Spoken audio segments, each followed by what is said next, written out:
বৈষম্য বিরোধী ছাত্র আন্দোলনের প্রেক্ষাপটে সঙ্গীতশিল্পী আসিফ আকবর স্মরণ করলেন শহীদ মীর মাহফুজুর রহমান মুগ্ধ ও তার যমজ ভাই মীর মাহবুবুর রহমান স্নিগ্ধকে। গত 5 আগস্ট প্রধানমন্ত্রী শেখ হাসিনা পদত্যাগ করে ভারতে আশ্রয় নিলে আওয়ামী লীগ সরকারের পতনের পর নোবেলজয়ী ডক্টর মোহাম্মদ ইউনূসের নেতৃত্বে অন্তর্বর্তীকালীন সরকার গঠন করা হয়। এর আগে 18 জুলাই বৈষম্য বিরোধী ছাত্র আন্দোলনে গুলিবিদ্ধ হয়ে নিহত হন বাংলাদেশ ইউনিভার্সিটি অব প্রফেশনালসের ছাত্র মীর মাহফুজুর রহমান মুগ্ধ। আন্দোলনরত ছাত্রদের মাঝে পানি বিতরণ করতে গিয়ে গুলিবিদ্ধ হন তিনি। তার সেই অমর উক্তি পানি লাগবে পানি আজও দেশবাসীর হৃদয়ে গভীরভাবে গেঁথে রয়েছে।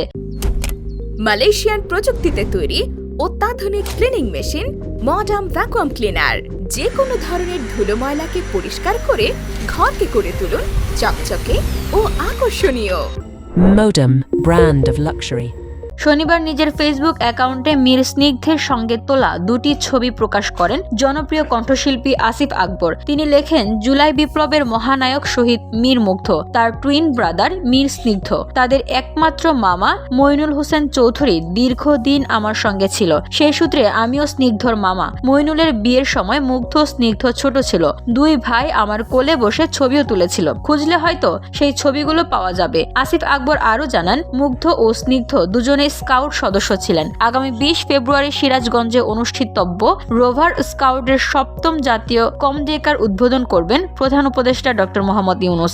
ধুলো ময়লা ও ক্ষতিকর ধূলিকণা থেকে নিমিষেই মুক্তি দেয় চৌধুরী এয়ার পিউরিফায়ার।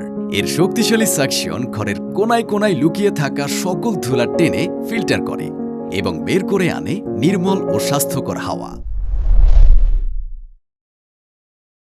স্নিগ্ধ ও তার স্কাউট বন্ধুদের অনুরোধে একটি গান গেয়েছেন আসিফ আকবর। সঙ্গীত পরিচালক জাবেদ আহমেদ কিসলুর কম্পোজিশনে তৈরি করা গানটি স্কাউট থিম সং হিসেবে ব্যবহৃত হবে। তবে ইংল্যান্ড সফরের কারণে তিনি মূল অনুষ্ঠানে উপস্থিত থাকতে পারবেন না। মীর স্নিগ্ধর কাছ থেকে জুলাই বিপ্লবের স্মৃতি সংবলিত স্কাউট ক্যালেন্ডার উপহার পেয়েছেন আসিফ আকবর। তিনি বলেন, একজন এক্স স্কাউট হিসেবে আমি গর্বিত এমন একটি কাজের অংশ হতে পেরে। শহীদ মুগ্ধর স্মরণে আবেগঘন কণ্ঠে আসিফ বলেন, তার অমর উক্তি পানি লাগবে পানি বারবার আপ্লুত করে আমাকে। বুকের ভেতর মোচড়টা যেন থামছেই না। তরুণদের প্রতি আশাবাদ ব্যক্ত করে তিনি আরো বলেন, তারুণ্যের জয়গান গাইতে সবসময় ভালো লাগে, গেয়েই যাব। ভালোবাসা অবিরাম।